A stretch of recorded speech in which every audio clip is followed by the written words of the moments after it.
bajo. ¿Ahora me escuchan mejor? No tanto, pero si Mejor. alzas un poco el tono de tu voz, tal vez mejor. Sí, a ver, voy a intentar. No sé qué ha pasado con Por el ahí, eso. micrófono. Grita.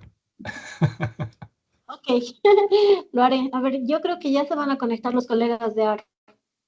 Bueno, esperemos un momentito. Por favor, sí, yo les escribo.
Hola, buenos días.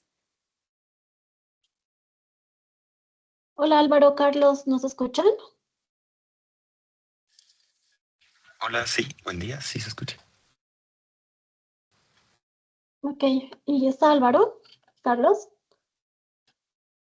Hola, sí, ahora sí. Perdón, estaba teniendo problemas con el micrófono. Creo que ahora sí me escuchan. ¿Cómo están? Buenos días.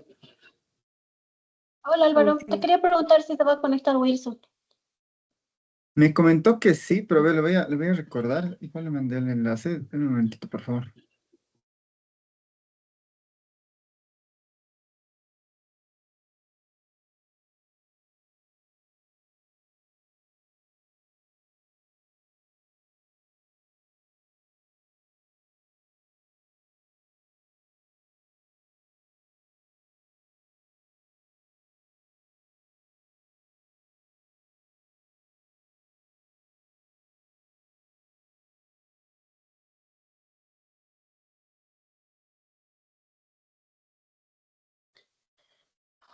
Y si no, tal vez podemos ir empezando también para no retrasarnos mucho.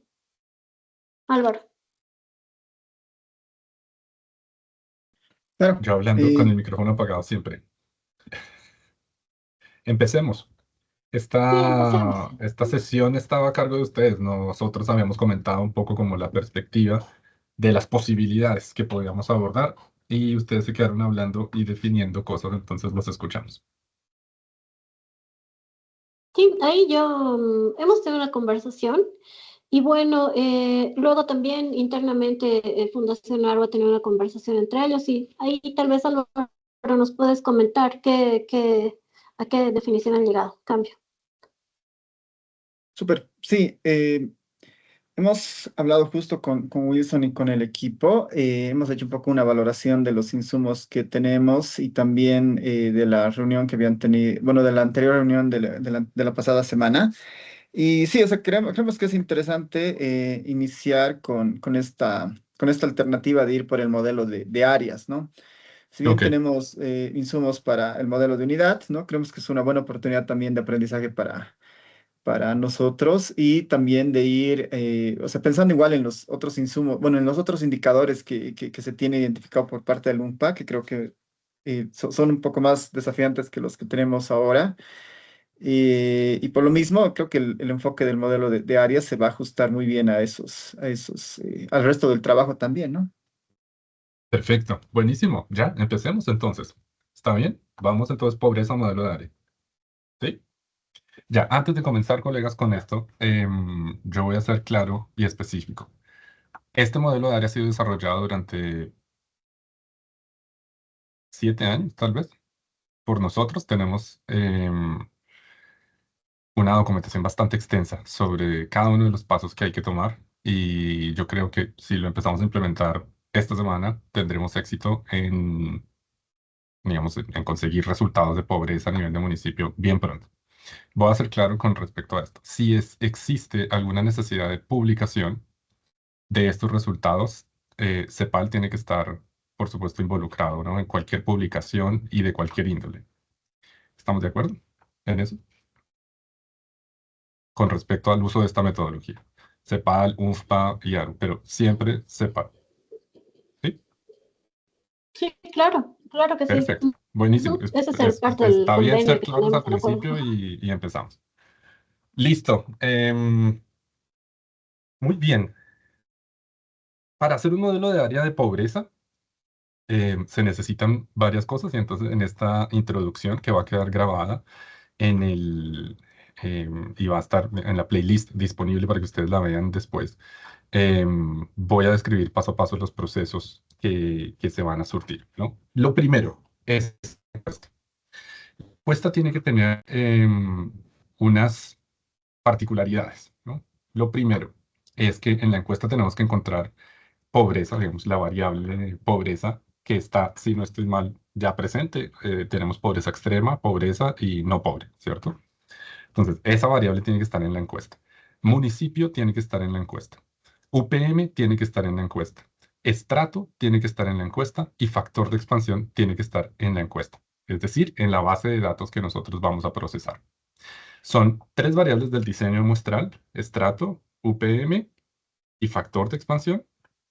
Es una variable de interés, que es la que queremos desagregar en las diferentes municipalidades o municipios de Bolivia, que será pobreza. Y además, la variable pues, que nos va a permitir hacer estos modelos de efectos aleatorios es municipio. Yo supongo que eso tal vez ya está listo, ¿no? Álvaro nos había no sé si Álvaro o... Sí, sí fue Álvaro, ¿cierto? No, fue Carlos, Carlos Pantoja. La semana pasada nos había comentado que podía hacer un merge de las bases de datos para ponerla toda en, digamos, hacer solamente em, digamos, tener un solo repositorio. Ustedes tienen un GitHub, si no estoy mal, o un GitLab. Em, no, mentiras, ustedes nos habían compartido unos archivos por un OneDrive, Por OneDrive. ¿cierto? Tú ya tuviste acceso, Vanessa. Buenísimo. Entonces, Sí, nosotros vamos a hacer un GitLab institucional en CEPAL y ahí metemos todo. Yo comentaba y hacía la salvedad y preguntaba de que si los datos del censo estaban disponibles, ya eso está perfectamente claro, porque no podríamos subir nada que no esté disponible en la web, ¿cierto? A pesar de que es un repositorio privado, solo nosotros vamos a tener acceso por cosas de confidencialidad y para cumplir estrictamente los requisitos de gobernanza de datos. Hay todo un tema con respecto a los microdatos de los censos específicamente. Pero eso ya está solventado. Carla nos hizo el favor de encontrar ese vínculo y ya está. Nosotros lo vimos y entonces vamos a subir eso al, al sitio del GitLab. No sé si el censo, porque no lo necesitamos como está, digamos, a nivel de microdatos. Lo necesitamos es agregado. Pero seguramente la tabla agregada sí la vamos a hacer. Este es un proceso bien liviano computacionalmente, súper liviano, digamos, comparado con modelos de unidad, ¿no? Y comparado con otros países también que son gigantes, imagínense México y Brasil. Eh, entonces no vamos a tener problema ni siquiera en subir los archivos al GitLab porque no van a pesar mucho. Entonces lo primero es tener esa base de datos. Yo les pregunto a ustedes, colegas, ¿cuándo podríamos tener disponible esa base de datos ya pegada, digamos? Necesitamos los microdatos de la encuesta con esas 5 variables. Una vez más, estrato, UPM, factor de expansión, municipio y la variable de pobreza. En principio solo necesitamos eso para Una la encuesta. consulta, una consulta, Andrés. Esto es indistinto si lo hacemos a nivel del hogar o a nivel de los individuos para medir o pobreza poblacional o pobreza por hogar. ¿Cómo lo No, no trabajan es para indistinto esa? y es una excelente pregunta. No es indistinto y es una excelente pregunta. Bien, Álvaro. La respuesta es cómo se reporta en Bolivia. Si en Bolivia se reporta a nivel de hogar, entonces nuestro procesamiento va a ser de hogar. Em, si se reporta a nivel de persona, pues de persona. Y si es a nivel de persona, entonces la base de datos o está a nivel de persona o le agregamos una variable que sea la cantidad de personas en el hogar. Y Ok. gracias Álvaro por esa aclaración. Sí, el indicador se calcula a nivel de hogar, pero el INE suele reportar en algunos reportes ambos, ¿no? Haciendo el cálculo con la población y haciendo cálculo también a nivel de los hogares, ¿no? Sí, Ahora, ambos no lo vamos a hacer, tenemos que escoger, ¿verdad? Porque si no, entonces nos vamos a devolver sí, y un modelo de personas no va a coincidir necesariamente con un modelo de hogar y entonces hacer hablar estas dos cosas no es, digamos, lo que vamos a hacer. Hay que escoger o personas u hogar. No hay que escoger ya, pero si ustedes ponen en la base de datos, digamos, el número de personas en el hogar, lo podemos hacer más adelante, pero no podemos empezar a hacer el SAE sin haber pasado por ahí, ¿no? Ahora, no es que vayamos a encontrar resultados muy disímiles, ¿no? Obviamente el dato a nivel de persona no es el mismo que a nivel de hogar, pero pues va a estar por ahí, ¿no? Entonces, de repente si tienen una discusión de eso y la próxima sesión, digamos, por correo electrónico, ustedes nos hacen saber cuáles fueron sus decisiones sobre cuál sería, digamos, un mejor approach para este SAE, ¿no? sí, de todas Em, formas, eso lo podemos tener hoy mismo ya, cualquiera de buenísimo, los dos enfoques, así que excelente. si no, no es algo muy complejo de procesar. Carla, Sí, bueno, el indicador que se publica y que se usa en Bolivia es el porcentaje de personas con pobreza moderada o pobreza extrema, ¿no? Ese es el indicador.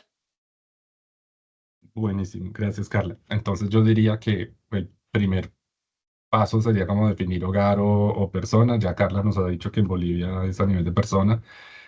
Y sería lo ideal, supongo yo, que también nuestro SAE fuera a nivel de persona para que fueran comparables las cifras, ¿no? Por ejemplo, la cifra nacional o la cifra departamental Sí, con sí, nuestro SAE. Pues eso es lo que, digamos, uno pretende en principio. ¿Listo? sí, Excelente. Entonces, si la base de datos está a nivel de hogar, debería existir la columna de número de personas en el hogar. Y si la base de datos está a nivel de persona, pues tendríamos las personas, ¿no? Con su respectivo identificador del hogar. Identificador del hogar me faltó ahí en el requerimiento de las bases. Ok, la Y todo preparamos esto, a y, nivel to- de y- y persona. yo estoy requiriendo esto así para que empecemos, o sea, a enfocarnos en lo que es, ¿no? Aquí no nos vamos a enfocar y el diccionario de las, no, o sea, vamos de una, empezamos. Y no necesitamos más variables en este momento, sino solamente eso. Después ya vamos al censo y a las satelitales y a los registros, que ahí ya sí hay que hacer un análisis un poquito más fino, pero para la encuesta, estas 6 variables. Perfecto, estas sí, ya las podemos procesar y eso, si termino la reunión les podemos pasar ya nomás, sí, es Buenísimo. inmediato esto. Carlos, sí. Y las bases están a nivel hogar, a nivel persona, ¿no? O sea, tienen un identificador bueno, de hogar y están a nivel de persona. Ujú. excelente. Excelente, excelente. Solamente entonces es seleccionar esas columnas y estamos. Listo. Álvaro, Carlos, Carla, ¿tiene alguna duda acerca de este requerimiento inicial de la base de, de datos de la encuesta? Tal vez solo para fines prácticos, si lo prefieren en un Excel, un Stata, un Eredata. Nos da igual. En Stat, ¿en qué vienen las bases? ¿En SPSS? En SPSS, pero nosotros trabajamos en Stata y en ERE, así que lo igual para facilitarles tal vez las cosas igual, ¿no? Ay, como quiera, Álvaro. O sea, en serio nos da igual. Ok, lo prestamos entonces. Sí, nos da. Si pueden conservar los tables, bien. Súper. Buenísimo. Carla, No, nada, todo bien. listo. Yo voy así acelerando porque Yuri Vanessa. Carlos, la sesión pasada nos pasó el link, pero lo estaba buscando y como quedó en el chat del Meet, no lo encuentro, entonces sí nos podrían por favor otra vez, porque el que nos enviaron por correo tiene el problema de que no nos recibe por nuestros correos. Sí, Entonces Carlos nos había compartido otro, que por favor si nos los puede dejar por correo para que quede la trazabilidad, por favor. Igual, Vanessa, hoy les enviamos a los colegas, o sea, ya mismo, como después de esta reunión, los compromisos y vamos rápido. Listo. Yo estoy acelerando, Carla, Vanessa, porque ustedes mencionaron como 8 indicadores en 4 meses, entonces vamos rápido, vamos rápido. Primero sacamos de pobreza. Ya. Carlos y Álvaro y Carla. Resulta que el modelo de Fay-Harris es un modelo de áreas, es el modelo como clásico por el cual uno iniciaría cualquier mapa de pobreza y es el que utilizan aquí en Chile, los colegas, aquí en Chile, yo estoy en Chile, los colegas. Pero también lo hemos implementado en otras hartas partes, ¿no? Y los mapas de pobreza de SAIPE, que es Small Area Income Estimation and Poverty, no sé qué, de Estados Unidos, del Census Bureau, lo hacen con la metodología de áreas de Fay-Harris, algo bien, bien, bien robusto, ¿no? El nuestro es súper robusto también, lo que vamos a hacer es súper robusto. Entonces voy a dar una explicación.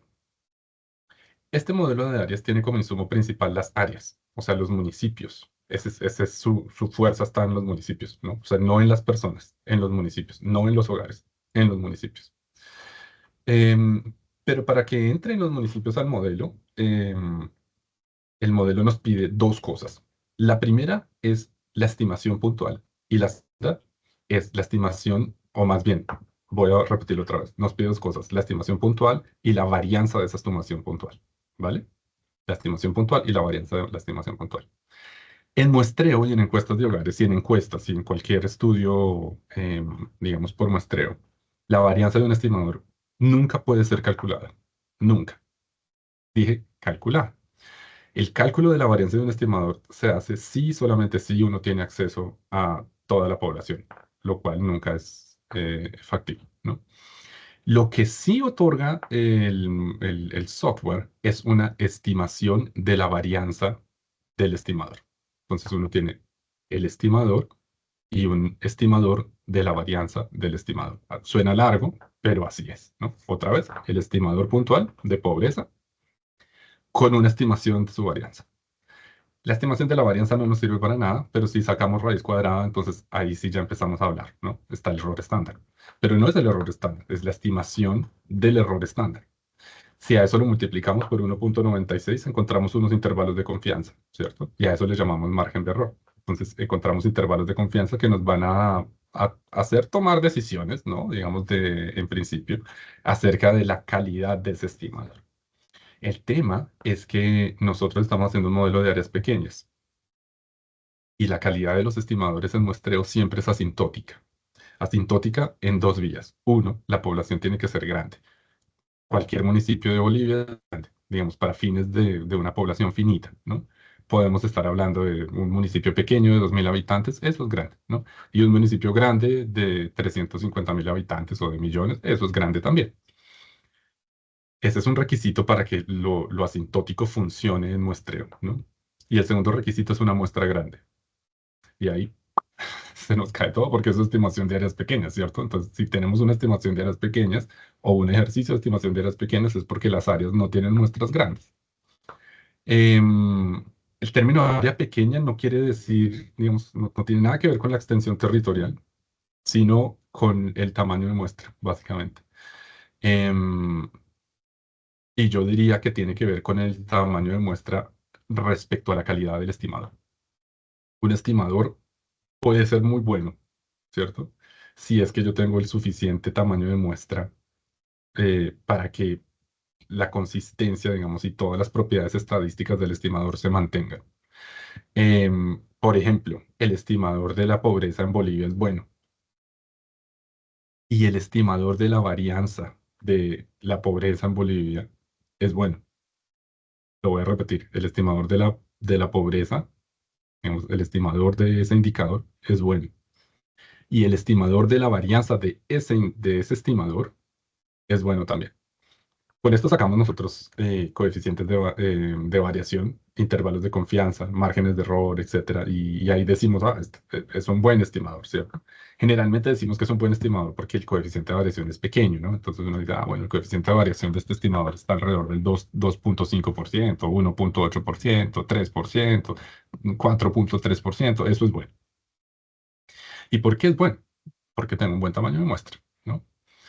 Em, y aquí, ténganme paciencia que ya esto cierra muy bien con la implementación práctica que vamos a hacer al final de la sesión. Y aquí hay algo bien interesante, y es que el tamaño de muestra no es el número de hogares, no es el número de personas, es el número de UPMs en la muestra. Siempre, siempre. Más en pobreza. En pobreza uno llega a una UPM y si hay si estoy observando dentro de esa UPM una vivienda pobre, hay una alta probabilidad de que su vecina sea pobre y hay una alta probabilidad de que la vecina de la vecina sea pobre dentro de la misma UPM. O sea, hay una homogeneidad casi que garantizada en pobreza en Latinoamérica. Eso quiere decir entonces que en realidad mis unidades de muestreo, y así se llama la UPM, unidad primaria de muestreo, son las áreas. Son esas áreas de empadronamiento o esas UPMs, como la quieran llamar ustedes. Vamos a llamarles UPMs, ¿cierto? Y esas son las más importantes, eso es lo más importante, ¿no? Si ustedes lo quieren ver, digamos, el submuestreo de la encuesta de hogares, yo no me acuerdo cuánto era, pero supongamos que son 12 hogares, no importa cuántos son, pero si hacemos un submuestreo de 25 hogares o de 50 hogares en esa UPM, no estamos aportando ninguna información nueva. Ese es el tema, ¿no? De cuánta información nueva estoy aportando. Entonces, en fenómenos como pobreza, en donde tengo una alta segregación del fenómeno, es decir, yo tengo UPMs en donde hay muchas viviendas pobres, UPMs en donde no hay ninguna vivienda pobre, y algunas UPMs en donde sí hay pobres y no hay pobres. Bueno, pero en general, las viviendas están concentradas en ciertas UPMs pobres y esas UPMs pobres están concentradas en ciertos sectores del país, ¿no? Eso es segregación en sentido no económico. Em, si lo queremos en el sentido estadístico, mejor para no meterme en aprietos, voy a decir que tenemos una alta correlación intraclase, ¿no? Una alta correlación intraclase. Es decir, que la UPM explica la pobreza. Sí, digamos, no es que la determine, ¿no? Pero la explica muy bien, ¿no? Si yo vivo en una UPM pobre, la probabilidad de que yo sea pobre es alta. Si yo vivo en una UPM de un barrio muy bueno, la probabilidad de que yo sea pobre es muy baja. Entonces, mi condición de pobreza está determinada, si se quiere, por el lugar en donde vivo. Estoy siendo muy grueso, ¿no? Pero permítanme la flexibilidad en el lenguaje. A lo que voy es que en estos fenómenos en realidad no nos importa tanto la muestra de personas ni de hogares, más sí nos importa la muestra de UPMs. Entonces nuestra muestra que habíamos visto que habían 39.000 observaciones y 12.000 hogares, en realidad no es de 12.000 hogares, ¿no? Serán unas, no sé, 1.500 UPMs, algo así, no sé. Pero tenemos pocas UPMs, ¿cierto? Y cuando esas UPM se reparten en los 343 municipios, bueno, son más o menos 200 municipios observados, pues repartan esos 1.200 UPM en 200 municipios, vamos a tener ahí sí un tamaño de muestra bien bajito, ¿cierto? Y esto una vez más son áreas pequeñas, entonces de lo que se trata es de establecer, digamos, unas condiciones sobre qué es lo que vamos a aceptar en el modelo y qué no. Ya les digo por qué. Cuando vamos al municipio, entonces resulta que en el municipio yo observo, no sé, 20 UPMs, ¿no? Y en otro municipio observo una UPM. Y en otro municipio observo 5 UPMs y en el otro municipio observo 40, etcétera. La pregunta es, ¿cómo hacemos para satisfacer de una manera rigurosa los supuestos del modelo de Fay-Harris? El modelo de Fay-Harris me dice que yo tengo que proveerle la estimación puntual y la varianza. No el estimador de la varianza, ¿vale? Si esto fuese estimación de áreas grandes, entonces uno estaría tranquilo, porque en lo grande, digamos, en lo nacional, en lo regional o en lo departamental, yo tengo un buen estimador y un buen estimador de la varianza del estimador. Entonces estaría tranquilo, ¿no? Estoy proveyendo un estimador bueno. Pero muchas veces Cuando nos vamos a lo municipal y tengo pocas UPMs, el estimador y el estimador de la varianza son muy malos. ¿Y por qué son malos? Pues porque no están descansando en el supuesto fundamental del muestreo, que es que el tamaño de muestra es adecuado. No estoy diciendo grande, es adecuado, ¿cierto?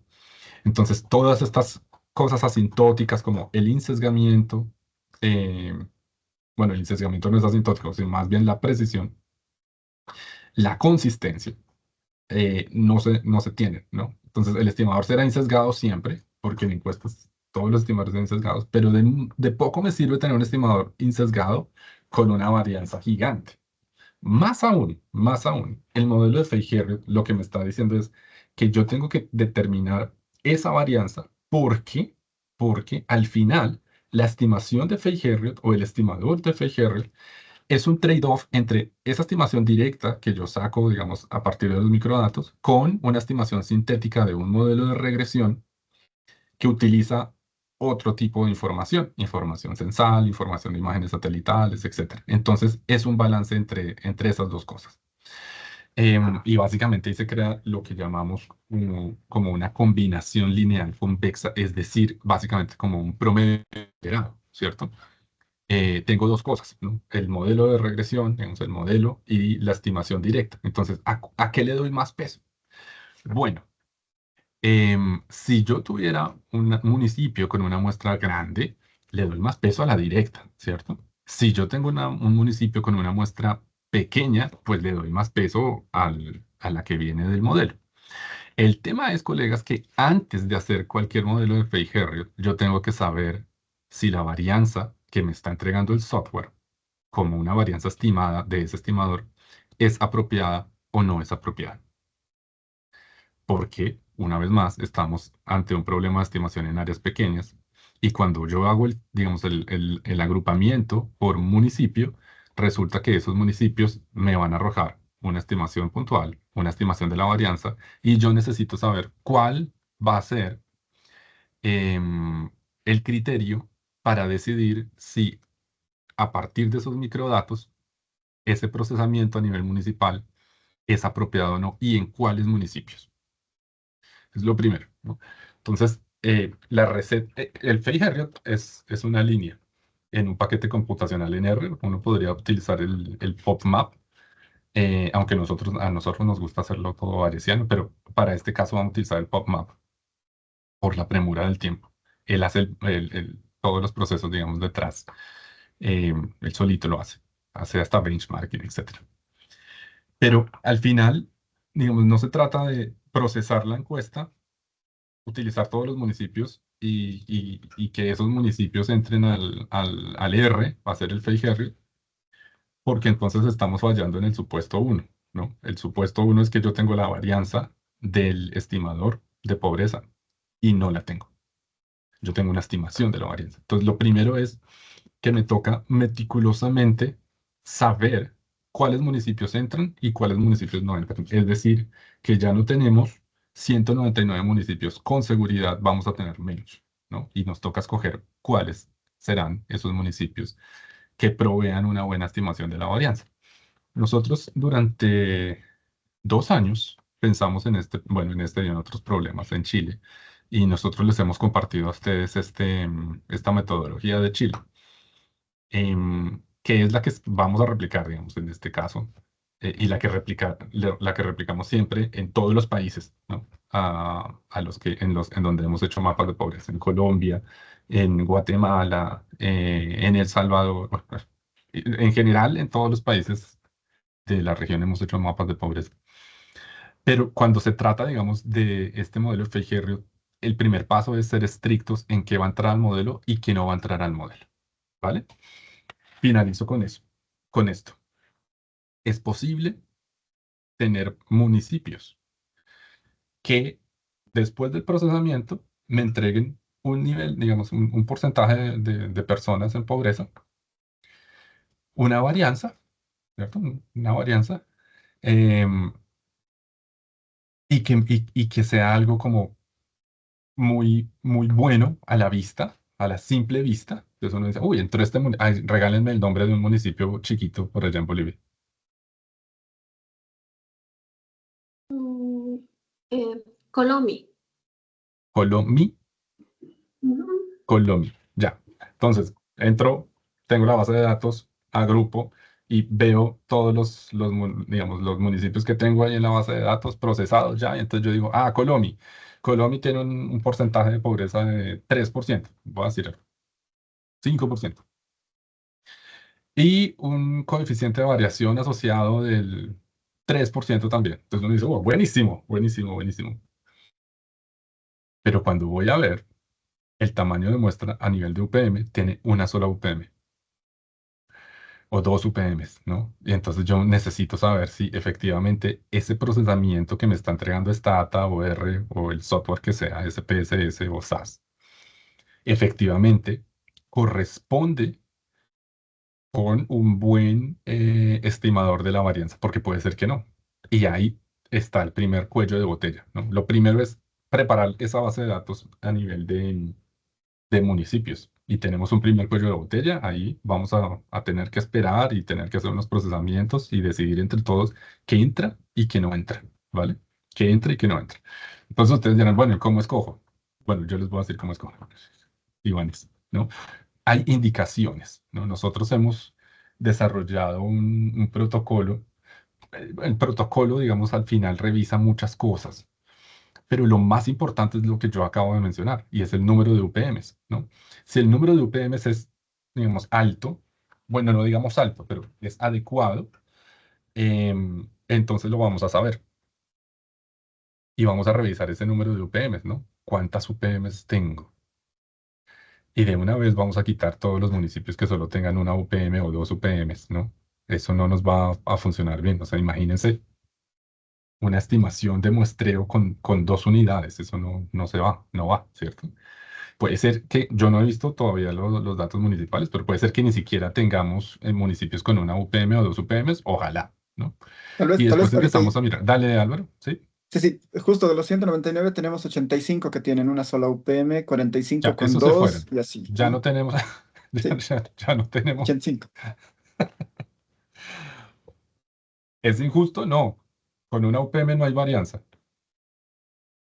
No hay mucho que hacer. No hay mucho que hacer. El tema es este, Álvaro, que con una UPM uno podría ver con, digamos, de forma, valga la redundancia, visual en un Excel o en una tabla, muchos municipios de esos con un coeficiente de variación incluso apropiado, pero no es porque efectivamente el estimador de la varianza esté funcionando bien, sino porque yo voy a la UPM y hay una poca dispersión ahí y bueno, con lo que yo tengo Homogeneidad, ahí yo hago algo, ¿no? Y no está bien eso, ¿no? Entonces, las UPMs ya son definitorias, ¿no? Todo lo que tenga una UPM se va. Ahora, hay que ver, porque entonces ya nos quedaron 100, como 100 municipios, ¿no? O sea, se fue la mitad. Pero está bien, está bien. O sea, ojo, esta encuesta no está hecha para hacer estimaciones de áreas pequeñas. Esta encuesta está hecha para tener representatividad nacional, departamental, urbano, rural y pare, ¿cierto? Ahí paramos. Y la encuesta hace su trabajo para lo que fue diseñada la encuesta y lo hace muy bien. El tema es que nosotros estamos tratando de utilizar ese insumo para hacer un modelo de estimación de áreas pequeñas de áreas.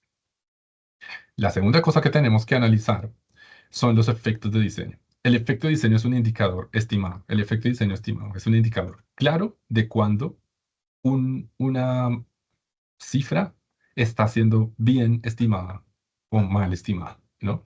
El efecto de diseño es una medida que básicamente es un cociente. eh, es un cociente. En el numerador yo tengo una varianza, que es una varianza compleja. Siempre es una varianza compleja, ¿no? Estos muestreos son estratificados, bietápicos.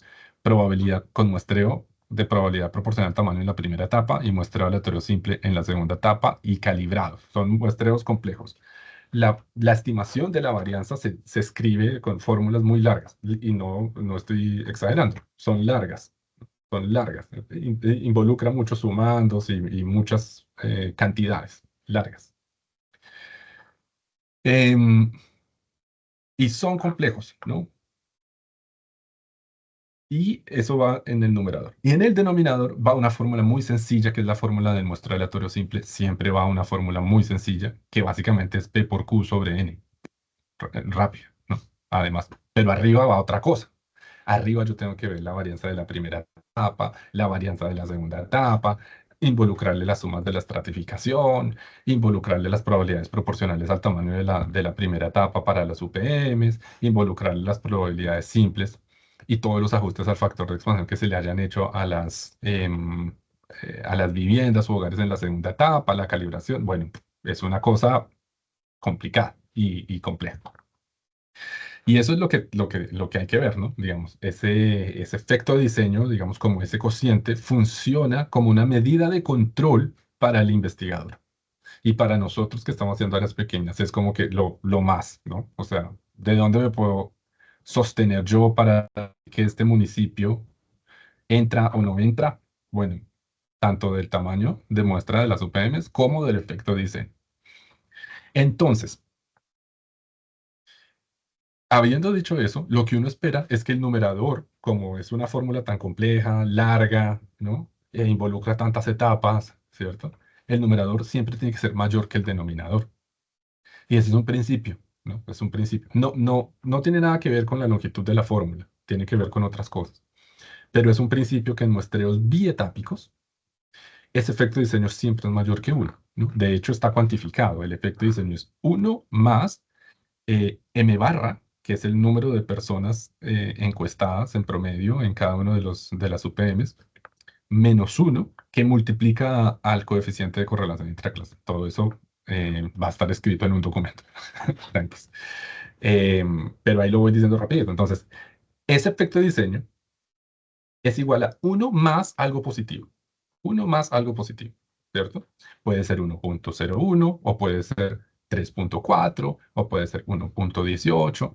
No importa que, digamos, cuál sea la magnitud del def, lo que tenemos que ver es que ese efecto de diseño siempre sea positivo. ¿Por qué? Porque teóricamente siempre es positivo. Un efecto de diseño siempre es positivo. No van a ver ustedes efectos de diseño a nivel departamental o nacional que no sean positivos o que sean menores que 1, ¿cierto? Entonces, si yo veo, cuando hago todos los procesamientos de la EH, em, siempre me voy a dar cuenta que todos los efectos de diseño son mayores que 1. Siempre, siempre. Y eso es un indicador. Ahí ya no es de control, ¿no? Pues simplemente eso es lo que uno espera. Pero de control se convierte cuando yo tomo esa encuesta que tiene unas limitaciones y entonces yo la estiro y digo, vamos a tomar los municipios, ya, pues los municipios, wow, y empiezo a calcular, o más bien a estimar ese efecto de diseño, ¿no? Un efecto de diseño mal estimado será menor que 1. Y si el efecto de diseño está mal estimado, la varianza va a estar mal estimada y el estimador, digamos, de la tasa de pobreza va a estar mal estimado. Fijo, siempre, siempre. Entonces, el segundo paso es no solamente con el número de UPM, sino con el efecto de diseño. Y así peluqueamos, ¿no? Y de estos 199 municipios nos vamos a quedar con 100, supongamos, ojalá, con 100. Y esos 100 los vamos a utilizar para hacer nuestro Fay-Harriot. Pero antes, antes del Fay-Harriot, tenemos que hacer otra cosa. Pero esa otra cosa se las cuento más adelante, porque aquí voy a parar. Cuéntenme, colegas, si fui claro en que el primer insumo no son los datos de la encuesta. El primer insumo va a ser una tabla a nivel de municipio en donde tengamos la tasa de pobreza a nivel de municipio y una estimación de la varianza de esa tasa de pobreza a nivel de municipio. Y va a ser una tabla que ya no va a tener 199 municipios, sino menos, porque a esa tabla la hemos procesado con unos criterios de calidad en mente que nos van a asegurar que esa tabla pueda ser utilizada para hacer un estimador de Feijer. Ese es como el resumen de estos primeros 41 minutos. Cuéntenme, colegas, si hay algún... Ojalá sí, haya preguntas. Carla. Sí, yo tengo una pregunta, Andrés. Entonces, la estimación la vamos a tener, digamos, ojalá para 100 municipios. Y para los otros municipios no vamos a tener dato. ¿O hay alguna forma de estimar datos para los 343 municipios? Buenísima pregunta, Carla, y su lenguaje ha sido preciso, preciso. La estimación la vamos a tener para esos 100 municipios. Cuando uno habla de estimación en estadística, siempre estás suponiendo que observó ese municipio. Entonces, los municipios que observé van a tener estimación y los que no observé van a tener predicción. Como no los observé, los predigo. Si los observé y los quité de la base de datos del Fay-Harriot, también los voy a predecir porque esos datos no me están sirviendo, ¿no? Lamentablemente aquí no se puede hacer, digamos, como otro tipo de salida como para tener una base de datos más amplia, ¿no? Si fueran modelos de unidad, sí. En modelos de unidad yo no voy a quitar estos municipios nunca, porque es que el insumo principal son las personas y cada uno de los registros de las personas. Acá no, acá son los municipios. Entonces, estimamos en donde tengamos suficiente información para estimar y predecimos en donde no. Pero Carla, la estimación de los municipios que sí fueron observados no es la estimación directa que sale de la encuesta. Esta va a ser un pedacito, es un pedacito, ¿no? Porque le tengo que meter también la otra parte que son los modelos. Entonces, la primera parte es esta, ¿no? Alistar la base de datos, tenerla ready para nuestro análisis, pero y ese es digamos, el insumo principal, pero es como el 10% de lo que resta por hacer, ¿no? ¿Qué queda por hacer? Tener covariables explicativas. Ahí vamos a buscar en lo geoespacial, en el censo. Hay que analizar ese censo. Ustedes lo tienen en Redatam. Pregunta si, o sea, mi pregunta es si a nivel de Redatam, Álvaro, para que lo mire más adelante, tenemos el municipio. Nosotros trabajamos todo en Redatam, obviamente, porque somos CEPAL, ¿no? Entonces, todos los procesamientos de censo desde Redatam. O sea, desde R, pero con la interfaz de Redatam, siempre. En el Todos. RedatamX, ¿no? Sí, sí, está disponible el municipio, se puede El municipio, identificar. Sí. buenísimo. Porque si no, entonces nos hubiera tocado pegarlo. Bueno, buenísimo. Entonces vamos a tener procesamientos a nivel de municipio censales, ¿no?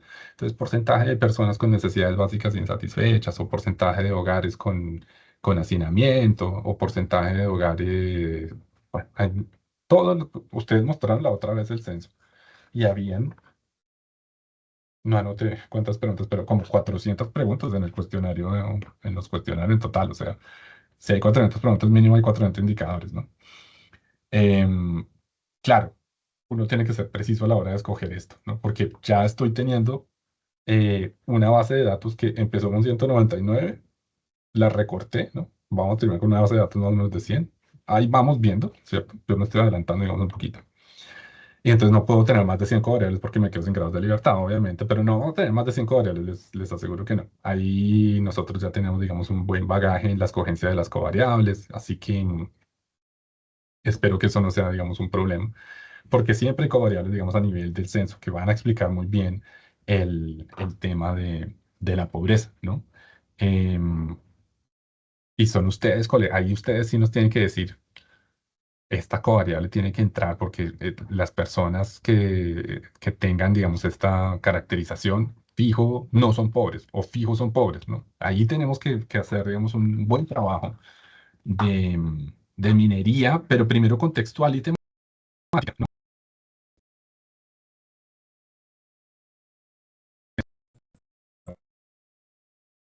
¿Qué variable que esté disponible a nivel satelital o a nivel censal, la vamos a utilizar, ¿no? Yo les digo que en América Latina hay una covariable que nosotros sabemos que está ahí, ya no tan latente, ¿no? Y está ahí. Las personas indígenas tienen mayores, o más bien los municipios y departamentos y divisiones administrativas, es decir, en donde hay una mayor porcentaje de población indígena, tienen mayores tasas de pobreza, lamentablemente. Entonces, sí, después de 5 años de hacer mapas de pobreza, si a mí me preguntan cuál es la variable que yo consideraría la primera, etnia, autorreconocimiento étnico. Pero esa tiene que estar, digamos, bien estandarizada en el censo, ¿no? Ya llegaremos allá, ¿no? Ya llegaremos allá. Obviamente, por ejemplo, porcentaje de viviendas con piso de tierra también, ¿no? Entonces uno dice, bueno, si tiene piso de tierra, lo más probable es que sea pobre, ¿no? Acá hablamos de probabilidades, no de causas ni de impactos, ni de efectos, sino de probabilidades y relaciones, ¿no? Relacionamientos entre esos dos fenómenos. Ya llegaremos hasta allá. Y entonces, ¿qué va a pasar? Que a mi modelo entra un porcentaje, ¿no? Entonces yo tengo unos municipios, ¿cierto? Y tengo unas covariables. Entonces, los municipios me dicen cuál es el porcentaje de personas pobres según la encuesta. Y las covariables hablan, digamos, acerca de esas relaciones, ¿no? Analfabetismo, eh, años de escolaridad, bueno, hay muchas. Entonces, relacionamos estas dos cosas y en todos los municipios, que son 343, hacemos una predicción. O, digamos, hacemos sí, hacemos una estimación, si se quiere. Estimación o predicción. ¿Qué quiere decir? Tomamos esos coeficientes de regresión y los aplicamos a las covariables de cada uno de los municipios. Entonces vamos a tener dos cosas. Vamos a tener una base de datos recortada que va a tener la estimación directa y una base de datos, digamos, de 343 municipios con las respectivas estimaciones o predicciones del modelo. Y vamos a pegar estas dos cosas con una combinación lineal, ¿no? Entonces, ¿qué va a pasar? Los municipios que tengan muchas UPMs, porque siempre hay municipios con muchas UPMs, ¿no? Em, Van a tener, en todos los municipios de la base de datos recortadita, van a tener tanto su estimación de la encuesta como su estimación del modelo, ¿cierto? Pero aquellos municipios en donde el tamaño de muestra de UPMs fue grande, lo que va a pasar es que la estimación final va a estar bien recargada hacia esa estimación directa, ¿no?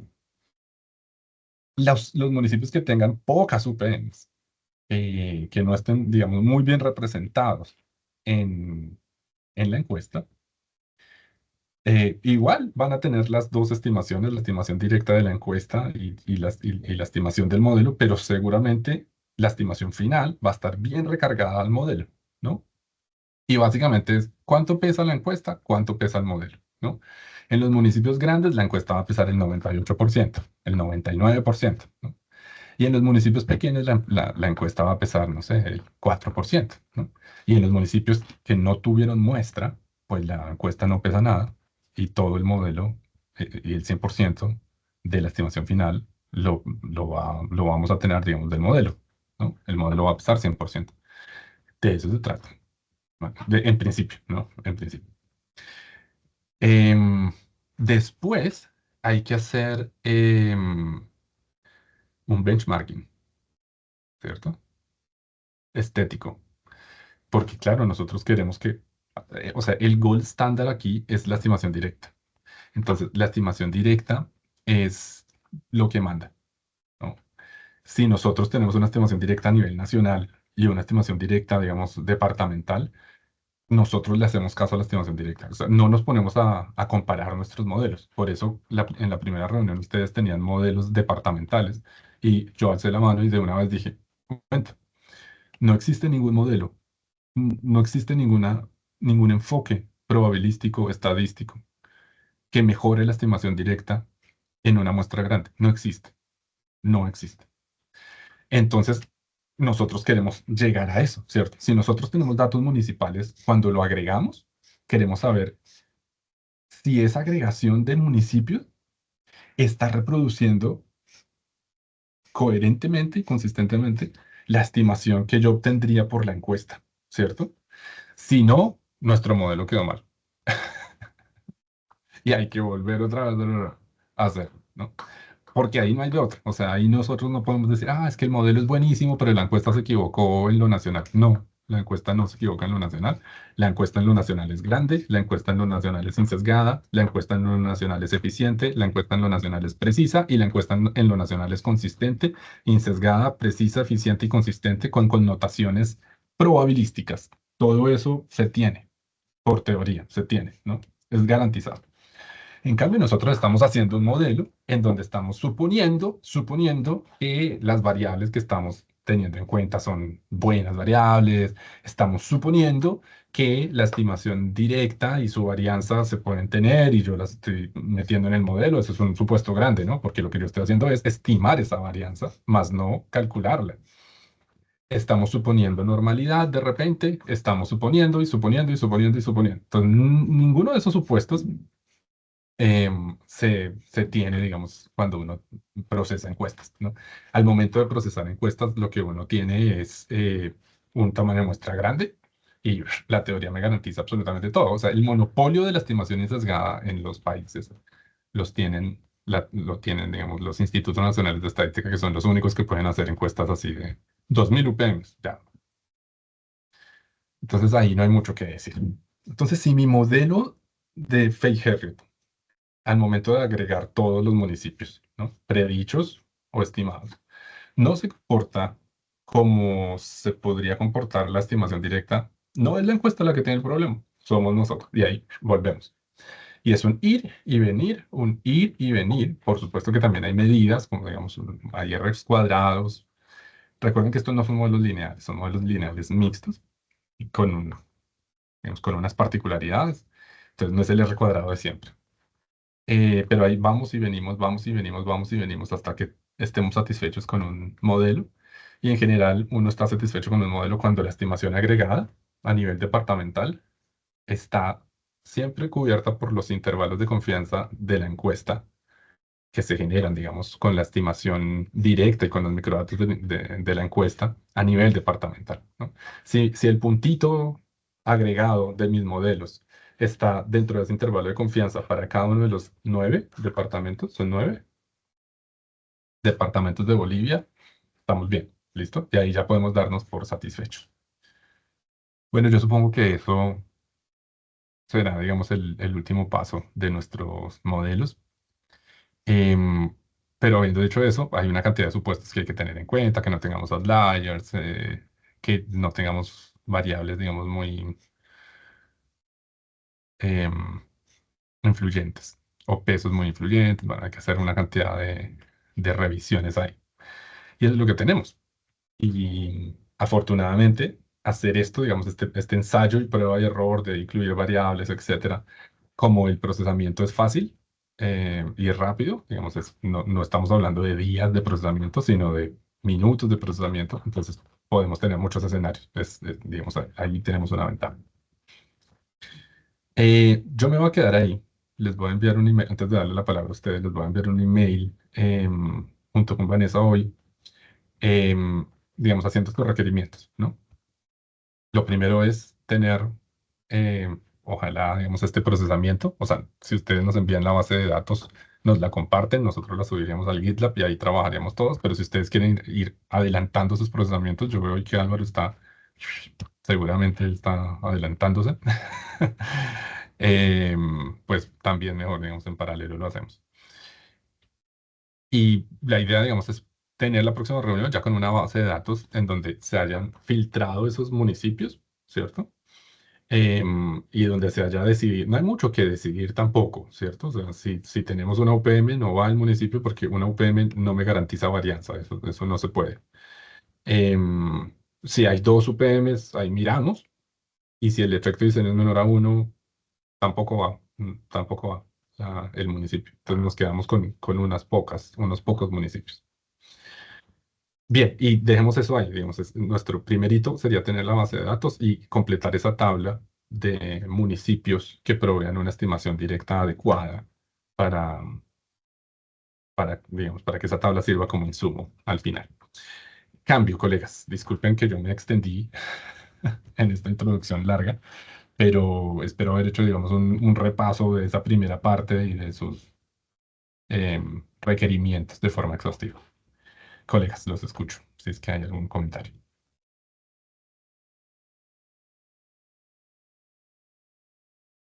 Y por nuestra parte, ¿no? Justo estábamos igual viendo algunas cosas. Tal vez una duda más metodológica en esta parte.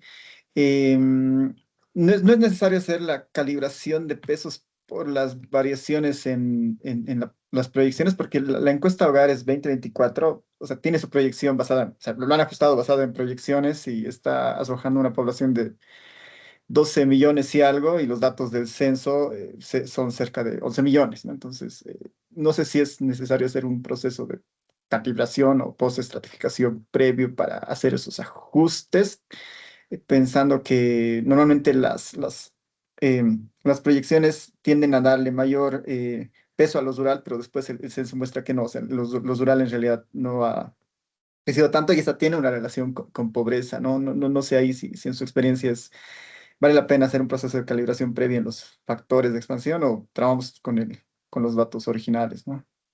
No, los factores de expansión no se pueden modificar, ¿sí? Porque esos tampoco, digamos, salen a nivel municipal y responden a unas proyecciones que son las vigentes por el instituto.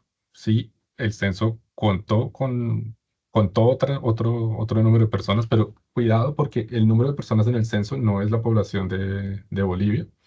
Para tener la población estimada de Bolivia tiene que haber una conciliación censal que hace uso de otras cosas como estadísticas vitales, ¿no? Nacimientos, defunciones, pero también registros migratorios. Lo que yo entiendo es que el instituto está pasando en este momento por la aplicación de esas estimaciones y proyecciones, pero Mm, seguramente todavía no las tiene a nivel subnacional. Entonces, digamos que lo que hay disponible en este momento es seguramente, digamos, Ultramarzo. las proyecciones subnacionales del censo pasado, ¿no? Hay que esperar un poquito. Pero así se tuvieran, tampoco hacemos mucho con eso. Carlos. Ah, ya, no, porque sí, sí ya las ha publicado. Ha publicado las estimaciones a nivel municipal, por edad simple, por sexo y demás, ¿no? Pero, bueno, si no son de mucha utilidad, entonces, ni qué hacer. No en este momento, no en este momento. Ah, ya están las subnacionales. No sabía. Ya están, sí.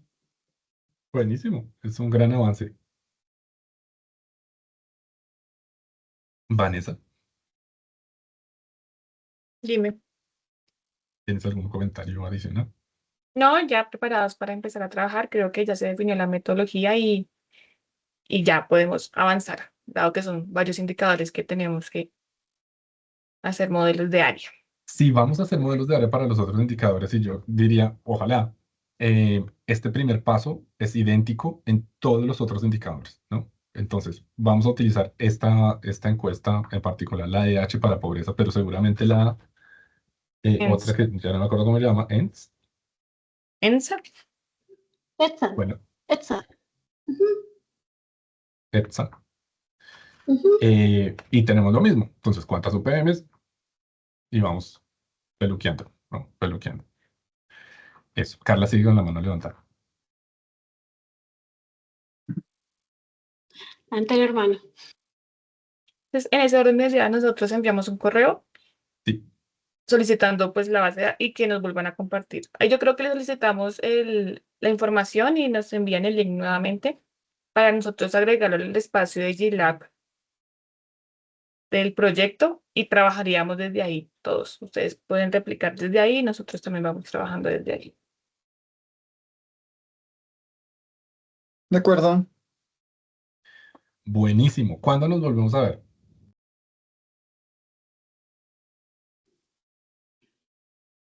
Cuando ustedes dispongan de tiempo, no sé, Álvaro, ¿tú qué opinas? Sí, porque nosotros, en cuanto nos manden el correo, nosotros respondemos ahí con la base de datos ya procesada, que ya la tenemos, creo que armada, es cuestión de revisar unas cosas más.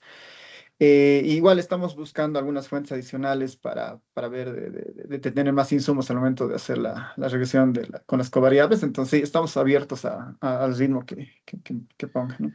Yo diría que en el correo también, Vanessa, podemos pedir, digamos, que se adelante un procesamiento censal a nivel de municipio con los indicadores que ustedes crean más importantes que explican, si se quiere, o que están relacionados fuertemente con pobreza, lo que esté en el censo, ¿no?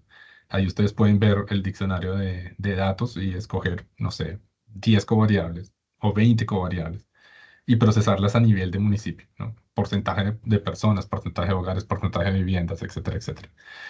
Y un tercer elemento que vamos a pedir también, Vanessa, es los archivos SHP de los municipios de Bolivia. No sé Ya si hay tenemos una todo eso. Ujú. cartografía oficial o eso ustedes lo tienen, si no lo pueden compartir Sí, tenemos también. avances en eso. Igual en línea ha publicado, o sea, ha liberado los datos igual con varias estadísticas a nivel municipal. Entonces es cuestión de garantizar que el código del municipio sea el mismo que tenemos en la encuesta. Y sí, o sea, igual el shapefile está disponible del geoportal de línea. Entonces es cuestión de elegir alguno de ellos Buenísimo, y trabajar. Lo podemos buenísimo. buscar y se los mandamos en cuanto lo tengamos. No vamos a manejar ningún registro administrativo. Si tienen tenemos registros administrativos también sería a importante nivel como que lo... municipal. Sí, Ahí a tal nivel vez municipal. el desafío es que el INE ahora tiene 343 municipios en el censo, pero los registros no incluyen algunos de ellos porque utilizan otras versiones. Entonces, vamos a Sí, buscar las fuentes disponibles que tengan así un record linkage exacto, ¿no? Entonces, lo vamos a buscar. listo, buenísimo. Bueno, ahí tenemos mucha tarea. Todo eso nos va a servir porque, por ejemplo, si tenemos imágenes satelitales y podemos hacer uso, digamos, en pobreza de esos covariables, de repente en otros fenómenos que queramos desagregar también pueden estar, digamos, disponibles ahí para nuestro uso, pero depende, ¿no? Ahí vamos viendo. Yo propongo que con todas estas tareas nos veamos el próximo lunes a esta misma hora, porque el viernes, para nosotros, lunes y viernes, pero el viernes es feriado y es 1 de mayo. Está bien, sí, para nosotros también. El lunes, entonces. Sí, voy a poner esta cita para este próximo lunes.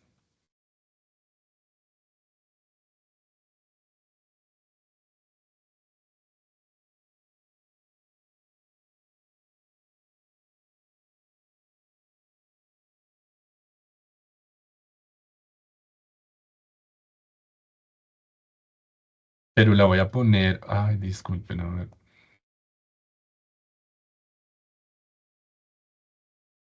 La voy a poner a las 12 porque a las 11 ya teníamos otra reunión. Entonces la voy a poner 1 hora después, si son tan amables. Ok. El lunes 3 de mayo, perdón, 4 de mayo. Ya, tenemos harta tarea, ahí vamos nosotros avanzando, ustedes también. La idea es entonces que en el repositorio quede como todo lo oficial colgado. Ahí vamos a poner todos nuestros scripts para que ustedes los reproduzcan, los modifiquen, los corrijan, si es necesario. Todo, todo, todo. Y ahí entre los dos, tres, empezamos a cerrar, digamos, esos pasos. Em,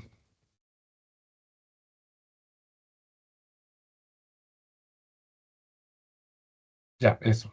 Eso. Estaba pensando en el siguiente paso. El siguiente paso todavía no es el modelo de Feijer. El siguiente paso es algo que se llama un modelo de varianza generalizada, pero de eso hablo el siguiente lunes. ¿Vale?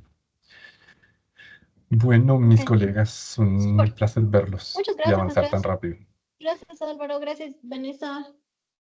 Nos vemos el lunes. Chao, Listo. colegas. Listo. Chao, Abrazos. chao, nos vemos. Chao. Chao. Gracias. Hasta luego. Hasta luego.